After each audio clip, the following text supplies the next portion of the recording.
Donc, Lorraine Lopez, je suis de la promo 2017. Donc voilà, j'ai passé mon master d'ergonomie ici. Je n'étais pas revenue depuis, donc je suis plutôt très contente. Je vais vous parler un petit peu de mon activité ergonome. J'interviens principalement dans le champ du handicap. Donc j'ai voulu parler de l'intervention dans le champ du handicap et comment on passe de la demande individuelle vers l'intervention en ergonomie. Ce que vous allez voir, je vais vous présenter, c'est assez caractéristique d'intervenir dans le handicap. Donc comment ne pas tomber dans le piège de l'aménagement technique.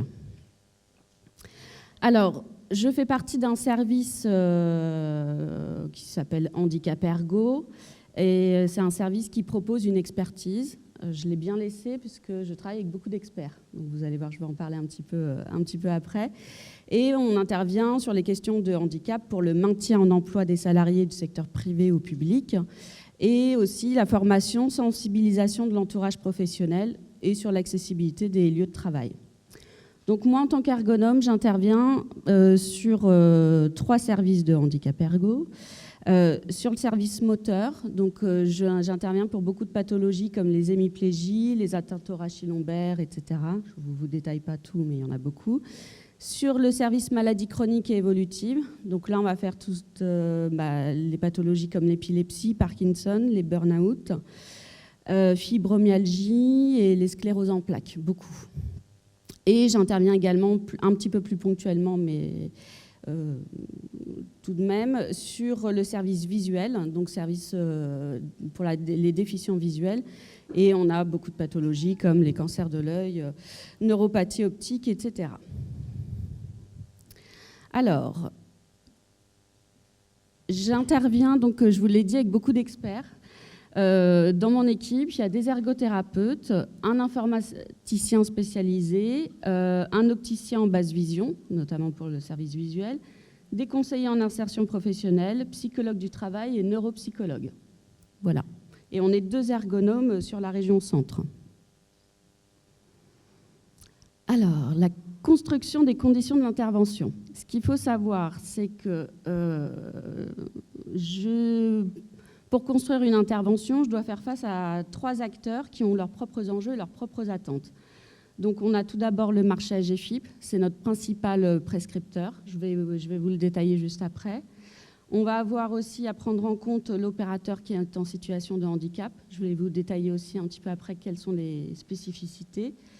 Et puis aussi l'employeur, dont les attendus sont principalement individuels et techniques. Là, je ne vais pas trop revenir dessus, puisqu'on est tous confrontés à ça dans n'importe quelle intervention. Souvent, l'employeur veut des solutions plutôt rapides, pas chères. Voilà. Donc là, handicap, aménagement technique, c'est un petit peu la même logique. Donc moi, j'interviens à 90% à la demande, sur le marché AGFIP, comme on dit. Ce qui est défini par un cahier des charges. Alors, la chance qu'on a, c'est que c'est nous qui écrivons le cahier des charges quand on répond à un appel d'offres de l'AGFIP. Et s'il accepte notre cahier des charges, on obtient le marché. Voilà, c'est un petit peu compliqué. Et après, on est sollicité par le Cap Emploi, la CARSAT et la mission locale qui vont demander des financements à l'AGFIP pour qu'on intervienne et que par exemple, un aménagement de poste soit financé. Voilà. Donc, on a ce cadre-là qui est quand même très important. Alors, je vous ai mis un détail, mais vous ne pouvez pas le voir de là.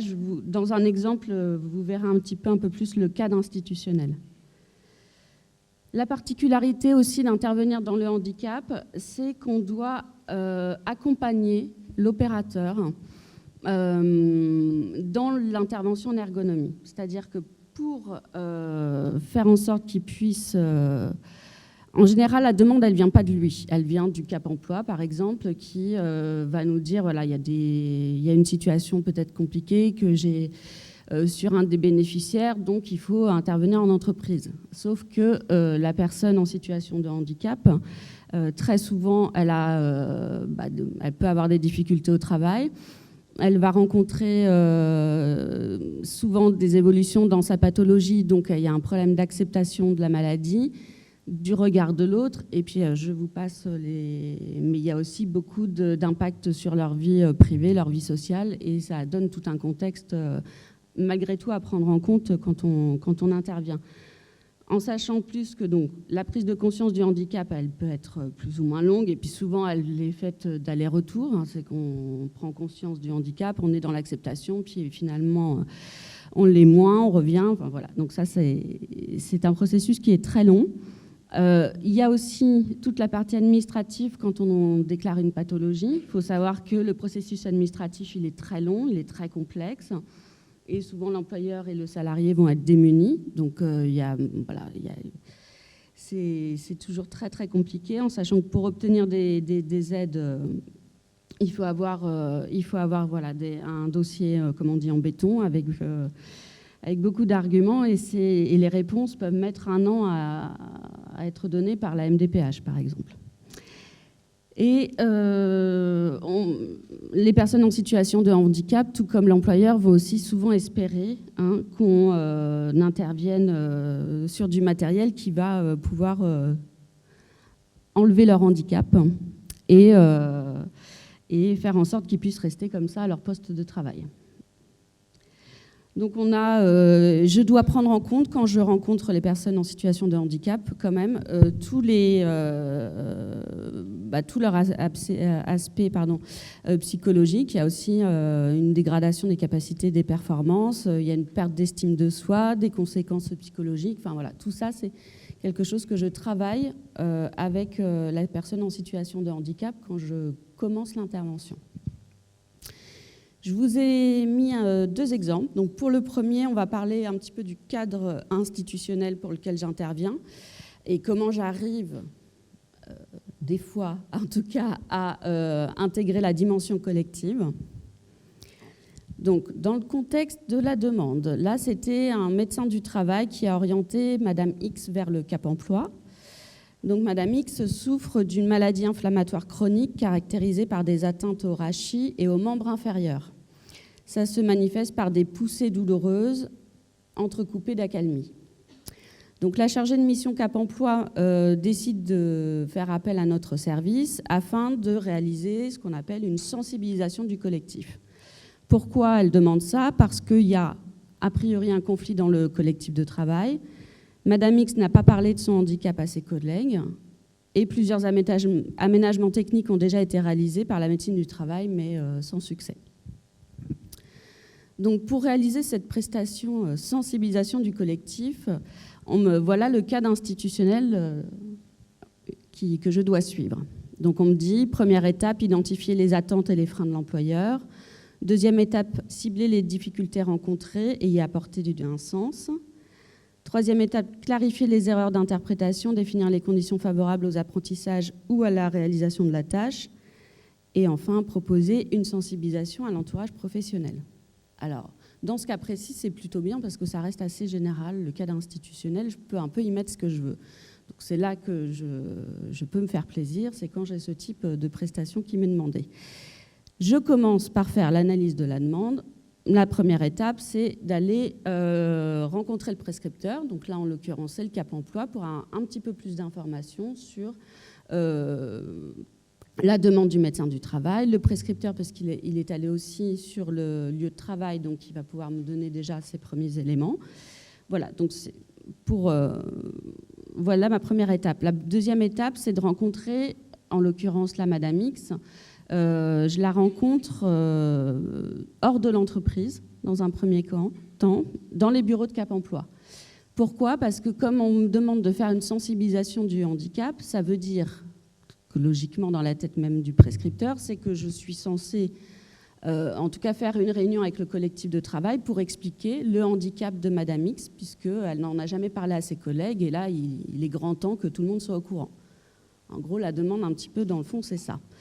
Donc moi, je veux d'abord rencontrer Madame X pour voir si elle est d'accord, comment on va pouvoir monter cette sensibilisation du handicap. Et moi, je lui dis, je fais tout avec vous. C'est-à-dire qu'il n'y a aucun écrit, aucune analyse que je vais faire qui ne sera pas validée par vous avant que je transmette aux autres. Voilà. Donc, je prends le temps. Alors, là, j'ai fait un seul entretien.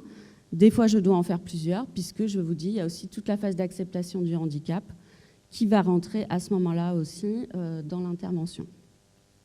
Et après, j'ai fait une réunion de lancement avec l'employeur, l'opératrice et son collectif de travail. Alors, son collectif de travail direct, puisque elle est en binôme avec un collègue. Je vais vous expliquer son activité juste après. Et elle a une autre collègue qui vient faire des remplacements. Donc, je fais une réunion de lancement pour expliquer un petit peu quelle va être ma méthodologie. Et alors, cette réunion se passe pas très bien, puisque le collègue binôme de Madame X ne veut pas me voir, ne veut pas me parler, et trouve que voilà, que ça n'a aucun intérêt. Que de toute façon, ils ont déjà fait des aménagements de poste, ça sert à rien, elle n'écoute rien, voilà. Donc, on est dans quelque chose d'assez vindicatif. Néanmoins, j'expose ma méthodologie et je lui dis que j'aimerais bien quand même qu'il participe et que si ce n'est pas possible, je peux le recevoir en entretien individuel s'il a des choses à me dire, etc. Il refuse. Voilà. Donc, ma méthodologie pour faire la sensibilisation du collectif, c'est d'expliquer, moi, d'accord, je peux faire une réunion où on va parler du handicap, mais pour cela, il faut que je le raccorde à l'activité. C'est-à-dire que je dois faire des observations de l'activité, puisque parler juste de la spondylarthrite ankylosante, ça n'a pas franchement d'intérêt. Ça va être quels sont les symptômes pour Madame X et comment l'activité peut impacter ces symptômes, en tout cas. Soit les aggraver, soit et quelles ressources elle peut avoir. Donc j'arrive à négocier du temps d'observation. Donc j'ai une journée d'observation quand même. Donc j'y suis allée en 2 demi-journées, puisque Madame X, elle a une activité. Donc 3 jours par semaine, elle travaille sur une plateforme de conditionnement. Elle est dans un laboratoire, en fait. Donc, elle réalise des activités de préparation et de reconditionnement des valises et la vérification des relevés de température. Donc, elle fait alors, le poste des valises. Donc, elle doit attendre que les chauffeurs apportent les valises. Donc, souvent, ils les apportent tous en même temps. Il faut qu'elle enlève le matériel qui est périmé et qu'elle remette du bon matériel dans les valises pour que les valises soient prêtes à être réutilisées le lendemain. Donc il y a une contrainte de temps, ça doit être fait dans la journée. Voilà. Les après-midi, Madame X complète son activité par le triage du courrier dans l'ensemble des services. Voilà ce qu'elle fait. Donc je suis allée voir le matin, sur une demi-journée de travail, son activité aux valises, et je suis revenue un autre après-midi pour voir l'activité au triage. Et aussi, 2 jours par semaine, Madame X est affectée au poste informatique où elle enregistre les demandes de prélèvement. Donc elle apprécie beaucoup cette activité, mais la posture statique assise devient compliquée. Donc il faut voir un petit peu l'aménagement du poste. En sachant qu'elle est donc en binôme avec son collègue et que son collègue, lui, est 3 jours par semaine au poste informatique et que 2 jours au poste des valises. Voilà. Donc suite à ces observations, je réalise un diagnostic donc j'ai validé avec Madame X avant de le présenter à l'employeur. Donc j'explique qu'il faut... alors je ne vous donne pas tous les éléments de diagnostic, puisque là ce qui est plutôt intéressant, c'est la méthodologie pour réaliser la sensibilisation du collectif. Mais pour résumer, j'avais dit qu'il fallait intervenir en individuel parce qu'il s'agit quand même de permettre à Madame X de développer ses compétences tout en préservant sa santé. Quand on intervient dans le handicap, on nous demande des aménagements techniques la plupart du temps et parce qu'on ne veut pas travailler sur le développement des compétences des opérateurs. Il faut quand même se rendre compte qu'il y a des personnes qui ont des pathologies telles qu'ils ne vont pas pouvoir rester à leur poste de travail. Ça va être trop compliqué. Donc, c'est comment on fait du maintien dans l'emploi et comment on travaille sur les compétences à développer, les ressources de la personne. Donc ça a commencé à être fait pour Madame X, travailler avec la RH sur ses compétences. Donc, j'avais dit qu'il y avait aussi des changements organisationnels à mettre en place puisque le travail de Madame X s'insère dans celui du service entier. Donc modifier son travail, ça peut potentiellement modifier l'activité du service. Donc là, j'ai pu mettre en place un groupe de travail sur l'organisation et la qualité de l'activité de travail, donc avec ses collègues directs et aussi toutes les laborantins du service. Donc là, ça a été plutôt intéressant puisqu'ils ont réussi à trouver notamment mettre en place un stock tampon entre le laboratoire et le stockage des valises pour permettre de limiter le port de charge. Voilà. Donc ça, c'est quelque chose qu'ils ont trouvé ensemble pendant ce groupe de travail. Ça a permis que Madame X et son binôme puissent se reparler aussi et trouver C'était plutôt bien. Ça n'a pas empêché une charmante laborantine de dire ouvertement, de toute façon, je crois qu'il faut qu'elle comprenne qu'elle n'a plus rien à faire ici parce que le travail est trop physique pour elle. Bon, ça peut arriver encore, mais heureusement, voilà, ses autres collègues ont aisément participé et ça a été voilà, très intéressant. Et enfin, technique, parce que j'ai malgré tout enfin, pas malgré tout, mais j'ai quand même fait un aménagement du poste informatique, par exemple, avec un bon fauteuil, on a revu les zones de travail, les espaces de travail, tout ça. Donc voilà comment j'ai réussi à m'approprier ce cadre institutionnel pour apporter un petit peu de regard sur l'activité et non pas faire une sensibilisation du collectif très descendante, mais voilà, plutôt participative. Je vais vous donner un deuxième exemple. C'est intégrer les dimensions organisationnelles à une demande d'aménagement technique. On en est toujours... Donc excusez-moi, c'est que je regarde l'heure, je vois qu'il faut que j'aille plus vite. Alors, je suis intervenue à la demande d'un employeur, puisque une des agents de services logistiques est atteinte d'une pathologie visuelle et elle a beaucoup de difficultés. Donc, l'employeur fait appel à nos services. Et dans un premier temps, on répond à la demande et on fait une proposition d'intervention. Donc on fait tout d'abord un entretien individuel et là on propose de réaliser dans un premier temps un bilan visuel fait par l'opticien basse vision de notre service.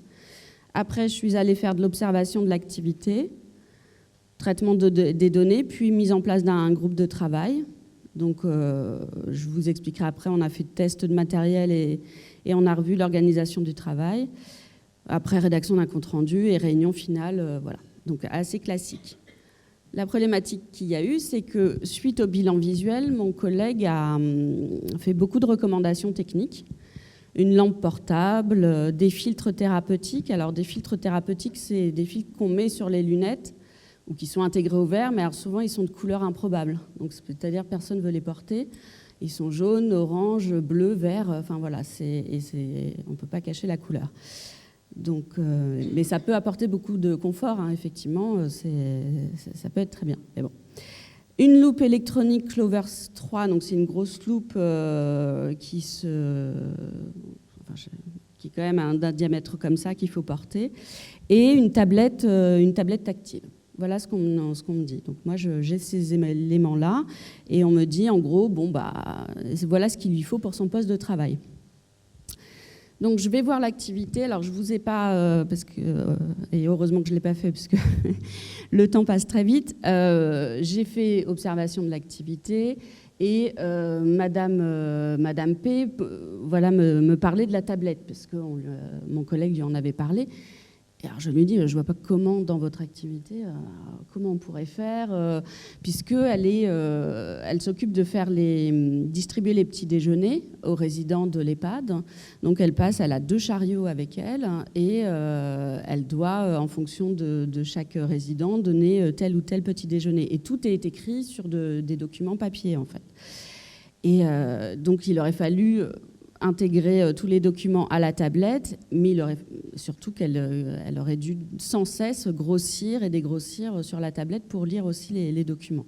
Donc on ne voyait pas trop comment ça se passait. Donc j'ai mis en place un groupe de travail. Alors ce groupe de travail, il a été mis en place avec la responsable de Madame P et avec la directrice. Ça, c'était à la demande de Madame P. C'est assez peu commun, mais c'était comme ça. Madame P ne voulait pas qu'on fasse appel à ses collègues, puisqu'elle n'était pas du tout prête à discuter du handicap avec ses collègues. Donc on a passé déjà 2 groupes de travail où elle a beaucoup pleuré, ça a été très compliqué de pouvoir exprimer ses difficultés. Mais ça a été aussi important que la directrice lui explique les enjeux qu'il y avait pour elle. Notamment, lors du repas du midi, Madame P doit lire le document que je vous ai mis, c'est une sorte de plan de table en fait, avec pour chaque résident tel type de nourriture. Est-ce qu'il mange du mixé, pas mixé, etc. Madame P n'arrive pas à lire le document, donc elle apprend tout par cœur. Sauf qu'il y a un risque énorme d'erreur. C'est-à-dire que si du jour au lendemain, la personne ne peut plus manger d'aliments solides et se retrouve... voilà. Donc la directrice a été quand même obligée d'expliquer à quel point il y avait des risques qui ne pouvaient pas être pris en charge. Et il y avait aussi une charge cognitive très très importante. Puisque retenir tout par cœur, tous les documents, ça demandait quand même beaucoup de... Donc ce qu'on a fait, c'est qu'on a retravaillé sur les documents, donc, pour les rendre plus lisibles, évidemment. On a retravaillé sur l'organisation du travail. Donc Madame P a été affectée à un seul service, avec des horaires coupés. Bon, c'était à sa demande puisqu'elle habitait juste à côté, donc elle avait comme ça un temps de récupération la journée.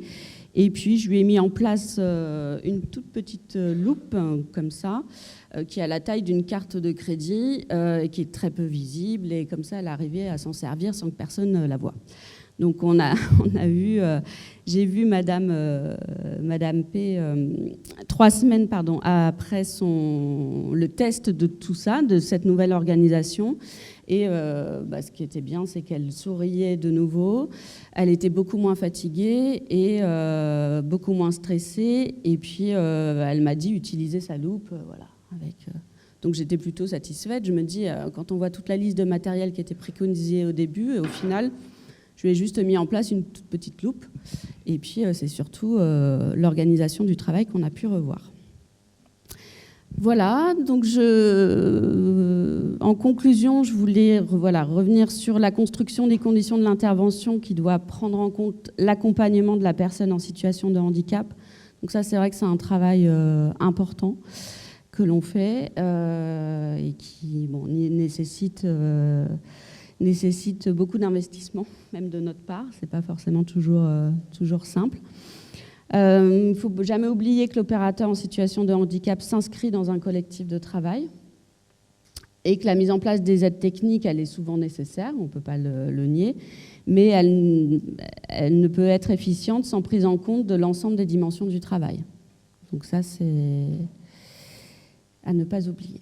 Voilà, merci beaucoup.